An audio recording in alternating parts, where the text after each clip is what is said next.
बहुत सारे बच्चों के दिमाग में ये क्वेश्चन बार बार आ रहे हैं कि जिन क्वेश्चंस के लिए ऑब्जेक्शन रेज की जाएगी, अगर वो क्वेश्चंस हमारे सही होंगे तो क्या होगा।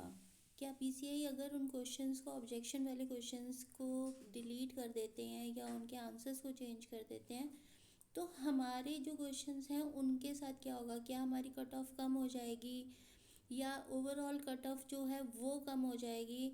तो बहुत सारी चीज़ों के लिए ना बच्चे डायलेमा में हैं, उनको समझ नहीं आ रहा कि एक्चुअल में होगा क्या। बहुत सारे ऐसे मैसेजेस आ रहे हैं कि इसके बाद होगा क्या, कट ऑफ कम होने वाली है कि नहीं होने वाली है। देखिए, इसी से संबंधित एक वीडियो है, मेरे साथ लास्ट तक है। आप को पता लगेगा कि एक्चुअल में इसके लिए होता क्या है।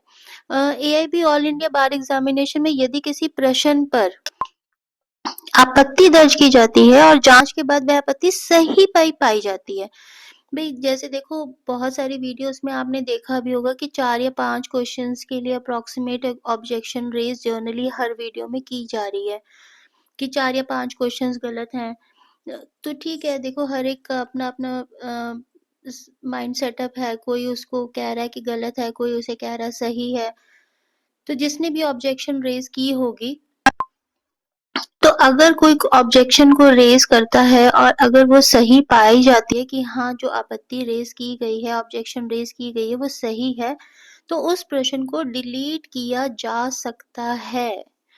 बीसीए उस क्वेश्चन को डिलीट कर सकती है। तो इसका मतलब ये है कि फॉर एग्जाम्पल, अगर आपके 100 क्वेश्चंस आए हुए हैं और उसमें से अगर आपके 5 क्वेश्चंस ऑब्जेक्शन के लिए रेज किए गए, 100 में से 5 ऐसे क्वेश्चन थे जिनके लिए आपने ऑब्जेक्शन को रेज किया था और बीसीआई को लगता है कि जो ऑब्जेक्शन रेज किया गया है वो सही ऑब्जेक्शन रेज किया गया है। इसका मतलब कि बीसीआई के पार्ट पे कहीं ना कहीं छोटी मोटी मिस्टेक हुई है, तो उन क्वेश्चंस को डिलीट किया जा सकता है। परीक्षा के बाद उत्तर कुंजी मतलब जो आंसर शीट है उसको जारी किया जाता है। अगर उम्मीदवार किसी प्रश्न या उत्तर को गलत मानते हैं तो निर्धारित समय सीमा में आपत्ति दर्ज की जाती है। ये तो आपको पता ही होगा भाई। सबसे पहले आंसर की एक अपलोड की जाती है, उसके बाद ऑब्जेक्शन विंडो ओपन की जाती है। बार काउंसिल ऑफ इंडिया आपत्तियों की समीक्षा करती है और विशेषज्ञ यह तय करते हैं कि आपत्ति वैध भी है या नहीं है। ऐसे नहीं हो सकता कि आपने किसी भी क्वेश्चन को उठाया और उसके लिए ऑब्जेक्शन रेज कर दिया और बीसीआई ने आपकी बात को मान लिया। वहाँ पे एक्सपर्ट्स बैठे हुए हैं जो उस चीज़ को ऑब्जर्व करते हैं कि जो क्वेश्चन आपने रेज किया है एज एन ऑब्जेक्शन वाला क्वेश्चन, तो वो सही ऑब्जेक्शन आपने रेज की है कि नहीं की है। क्या आपका जो पॉइंट था वो जेन्युइन पॉइंट है रेज करने के पीछे ऑब्जेक्शन को।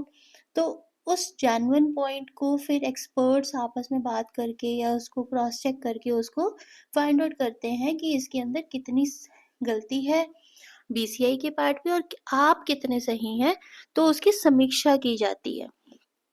यह प्रश्न त्रुटिपूर्ण है तो उसे परीक्षा के अंतिम मूल्यांकन से हटा दिया जाता है। तो एक बार अगर देखिए बीसीआई को लगता है कि हाँ, हमारे पार्ट पर कहीं न कहीं गलती हुई है, इसके 2 आंसर्स जो ए और बी हैं वो दोनों सही दिए जा चुके हैं या कोई भी आंसर नहीं बन रहा है या व्हाट्सोएवर, कोई भी एक पर्टिकुलर रीज़न बनता है, तो उसको मूल्यांकन से हटा दिया जाएगा। मतलब अगर 100 क्वेश्चन थे और 5 ऐसे क्वेश्चन बीसीआई को महसूस होते हैं कि ये क्वेश्चंस को हटा दिया जाना चाहिए, तो वो उन 5 क्वेश्चंस को हटा सकते हैं। आप अगर 2018 का जो एआईबी 18 का जो क्वेश्चन पेपर आया था, अगर आप उसमें देखते हैं, तो 8 या 10 क्वेश्चंस ऐसे थे जिनको ऑब्जेक्शन रेज होने के बाद हटाया गया था। ठीक है।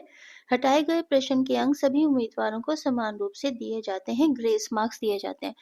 देखिए, जो ग्रेस मार्क्स की बात है वो हर बार तो जेन्युइन मुझे ये बात नहीं लगती कि ग्रेस मार्क्स दिए जाते हैं। देखिए, बनता तो है ग्रेस मार्क्स देना, क्योंकि हमारे पार्ट पे तो वो गलती नहीं हुई है। स्टूडेंट्स के पार्ट पे तो गलती नहीं हुई है, पर जितना मैं मान के चल रही हूँ या जितनी मुझे जानकारी है, 2018 में अगर 8 क्वेश्चन गलत थे या 10 क्वेश्चन व्हाट्सएवर जो गलत थे, उनके ग्रेस मार्क्स तो नहीं मिले, पर उसकी जो कट ऑफ थी वो उन्होंने ऑब्वियसली कर दी थी। मतलब जैसे पहले 100 में से आपके 45% बनते थे, फॉर एग्जांपल अगर 92 क्वेश्चंस बने तो 92 की कट ऑफ जो बनती है, तो 92 के हिसाब से कट ऑफ निकाली उन्होंने, ठीक है ना। तो उन्होंने 100 के हिसाब से कट ऑफ नहीं निकाली, 92 के हिसाब से कट ऑफ निकाली थी। पर जो ग्रेस मार्क्स वाला ऑप्शन था, तो मुझे नहीं लगता कि ग्रेस मार्क्स वो हर बार देते होंगे। 2000 2024 का जो क्वेश्चन पेपर आया है, उसमें ऑब्जेक्शन रेज करने के बाद वो कितना उसको जेन्युइन मानते हैं और उसके बाद वो ग्रेस मार्क्स देंगे कि नहीं, इसके लिए हम सभी को अभी इंतजार करना होगा। आपके लिए ये प्रासंगिक है कि AIBE की आधिकारिक वेबसाइट पर नियमित रूप से अपडेट देखें और उनकी हेल्पलाइन से संपर्क करें। देखिए आप लोग क्या कर रहे हैं ना, बहुत सारी वीडियोस को देख रहे हैं, तो उन वीडियोस के हिसाब से आप अपने आप को परेशान कर लेते हैं, क्योंकि यहाँ पे क्या बात हो रही है कि हर एक इंसान जो भी वीडियो बना रहा है उसका खुद का एक पर्सनल व्यू है, वो अपने पर्सनल व्यूज आपको दे रहा है। पर इसकी वजह से, अगर पर्सनल व्यूज किसी के आने की वजह से अगर आप परेशान होते हैं, तो ये आपकी गलती है। आपको परेशान करने के लिए बिल्कुल भी ऐसी वीडियोस को नहीं सुनना है जो आपको कहीं ना कहीं मेंटली डिस्टर्ब करे। आप इमीडिएटली BCA की साइट पर विजिट करें, ठीक है। वहाँ पे साइट पे जाके आप अपनी किसी भी तरह की कोई क्वेरीज अगर हो तो उनसे संपर्क कर सकते हैं, उनको मेल कर सकते हैं। पर आपको किसी से की बात को सुनकर अपने आप को परेशान नहीं करना है, क्योंकि जितने भी लोग यहाँ पर वीडियोस बनाते हैं वो खुद के उनके अपने पर्सनल व्यूज हैं, वो अपनी समझ के हिसाब से वीडियोस को बनाते हैं। AIB परीक्षा में आपूर्ति दर्ज करने की संख्या पर कोई स्पष्ट सीमा नहीं होती है, लेकिन इसका पालन कुछ समय सीमा के तहत किया जाता है और कुछ शर्तें भी होती हैं, जैसे समय सीमा का पालन करना। उत्तर कुंजी जारी होने के बाद दिए गए समय सीमा के भीतर ही की जा सकती है। आमतौर पर यह सीमा 7 से 10 दिन होती है। देखो ये तो आपको पता ही होगा कि ऑब्जेक्शन रेज करने के लिए जो विंडो होती है अप्रॉक्सीमेटली जितने भी 7 या 5 या 6 दिन या 7 दिन जितने भी दिन के लिए होती है, तो आपको उसी समय के दौरान अपनी ऑब्जेक्शन को रेज करना होता है। ऐसे नहीं आप कर सकते कि एक बार अगर आपने ऑब्जेक्शन विंडो बंद हो गई और उसके बाद अगर आप रेज करेंगे अपनी ऑब्जेक्शन को, तो वो कंसिडरेबल नहीं होती है मोस्ट ऑफ द टाइम। आप हर ऑप्शन पर अलग अलग आपत्ति दर्ज कर सकते हैं यदि आपको लगता है कि वह गलत है। तो हर प्रश्न पर आप अपनी ऑब्जेक्शन रेज कर सकते हैं। फॉर एग्जाम्पल जैसे अभी जो बहुत सारे बच्चे ऐसे बोल रहे हैं कि मिनिमम 4 या 5 क्वेश्चंस ऐसे हैं जिसके अंदर ऑब्जेक्शन रेज की जा सकती है, तो आप हर एक क्वेश्चन के लिए अलग से अपनी आपत्ति दर्ज कर सकते हैं। उपयुक्त दस्तावेज और तर्क देना अनिवार्य है। बार बार अनुचित आपूर्ति करने पर उसे खारिज किया जा सकता है। देखिए अगर आप ये काम बार बार करते हैं कि आप सही तरीके से अपने दस्तावेज नहीं लगाते या तर्क नहीं देते या आप अपना जेन्युइन रिस्पॉन्स नहीं देते कि आप ये ऑब्जेक्शन क्यों रेज कर रहे हैं, तो आपकी ऑब्जेक्शन को खारिज किया जा सकता है। तो इसीलिए जो भी आप काम कर रहे हैं, आपसे काइंडली रिक्वेस्ट है कि आप अपने किसी सीनियर से उसके लिए बात कर सकते हैं, अपने किसी मेंटर से बात कर सकते हैं, अपने कुलीग से बात कर सकते हैं, अपने फ्रेंड से बात कर सकते हैं कि मुझे इस पर्टिकुलर क्वेश्चन में ये गलत लग रहा है, तो मैं इसके लिए ऑब्जेक्शन रेज करना चाहती हूँ या चाहता हूँ, तो मुझे क्या करना चाहिए, क्या जो मेरा पॉइंट ऑफ व्यू है वो सही पॉइंट ऑफ व्यू है कि नहीं है। अगर आप 2 या 3 लोगों से बात करते हैं या फिर आप उस चीज़ को अपनी बुक्स के साथ कंसीडर करते हैं और उसमें से फाइंड आउट करते हैं कि आप जो सोच रहे हैं वो बिल्कुल सही सोच रहे हैं कि नहीं सोच रहे, तो इन सारी चीज़ों को देखने के बाद अगर आप ऑब्जेक्शन रेज़ करते हैं, तो आपकी ऑब्जेक्शन को रेज़ करने के बाद जो पॉइंट ऑफ व्यू था उसको अगर आप प्रॉपर्ली रखते हैं बीसीआई के सामने, तो आपकी बात को कंसीडर किया जाएगा। पर अगर आप उसको अपनी बात समझा पाने में असमर्थ होते हैं, तो यहाँ पे आपके लिए ही प्रॉब्लम रेज़ हो सकती है कि आपकी बात को खारिज किया जा सकता है। कुछ परीक्षाओं में यह आपूर्ति के लिए शुल्क लिया जाता है, लेकिन एआईबी में आमतौर पर यह निःशुल्क होता है। देखिए, हो सकता है कि एआईबी में निःशुल्क हो, कुछ परीक्षाएं ऐसी भी होती हैं जहां पर शुल्क लिया जाता है, फीस आपको जमा करनी पड़ती है। काइंडली आप मुझे इसके लिए बताइएगा कि एआईबी में अगर आप रेज करते हैं तो आपको क्या कोई फीस जमा करनी पड़ी या ये बिल्कुल फ्री ऑफ कॉस्ट था?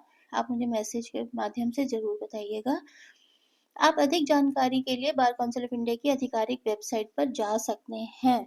जैसे मैंने आपसे पहले कहा कि अगर आप किसी भी तरह की कोई इन्फॉर्मेशन चाहते हैं तो आपके लिए सबसे अच्छा तरीका जो होता है वो यही है कि आप बीसीआई की साइट पर जाएं, वेबसाइट खोलें और वहाँ पर जो भी चीज़ के बारे में इंक्वायर करना चाहते हैं आप उस चीज़ को वहाँ पे अच्छे से इंक्वायरी करिए। बाकी हम आपके लिए कोई ना कोई इन्फॉर्मेशन जो अपडेटेड इन्फॉर्मेशन होगी वो हम लेकर ज़रूर आएँगे। पर कई बार क्या होता है कि जो अपडेटेड इन्फॉर्मेशन होती है वो बहुत छोटी वीडियो में समझाना मुश्किल होता है। तो अगर आपके पास कोई भी इन्फॉर्मेशन अपडेटेड आती है तो उसे क्रॉस चेक करना इज़ अ मस्ट कि आप बीसीए की साइट पर जाएं और उस अपडेटेड इन्फॉर्मेशन जो किसी भी वीडियो के माध्यम से आपको मिली है तो उसे क्रॉस चेक करें कि क्या वो सही इन्फॉर्मेशन आपको मिली है कि नहीं मिली है, या जो वो वीडियो के माध्यम से बताना चाह रहे हैं क्या वो सही अपडेटेड वही बात है, अपडेटेड जो वर्जन आया है वो सही वही बात है कि नहीं है। तो काइंडली इस चीज़ को आप थॉरली क्रॉस चेक ज़रूर करेंगे और डरने की किसी तरह से भी कोई भी ज़रूरत नहीं होती है। ऑब्जेक्शन रेज करने के बाद अब एक ऑफिशियली दोबारा से आंसर की अपलोड की जाएगी बीसीआई की तरफ से, जिसमें ऑब्जेक्शन वाले क्वेश्चंस को थॉरली चेक करने के बाद जो भी आंसर्स बनेंगे या उसमें कुछ चेंजेस होंगे या वो डिलीट किए जाएंगे, उसके बेसिस पर एक नई आंसर की को दोबारा से अपलोड किया जाएगा। आप प्लीज़ काइंडली वेट करिए। जैसे ही ऑब्जेक्शन रेज करने वाली विंडो क्लोज होती है उसके उसके कुछ समय के बाद विद इन अ डे और 2 और 3-4 दिनों के अंदर अंदर एक नई आंसर की अपलोड होगी। आप उस वक़्त भी अपनी आंसर की जो अपडेटेड आएगी बीसीआई की तरफ से, अपनी ओएमआर शीट जो आपको मिली है घर लाने के लिए उससे आप क्रॉस चेक कर सकते हैं। बाकी अगर किसी भी तरह की कोई इन्फॉर्मेशन आपको चाहिए तो आप मुझसे जुड़ सकते हैं, मुझे मैसेज कर सकते हैं, मैं आपके सभी मैसेजेस का जवाब दूँगी। मेरे साथ अंत तक बने रहने के लिए आपका शुक्रिया।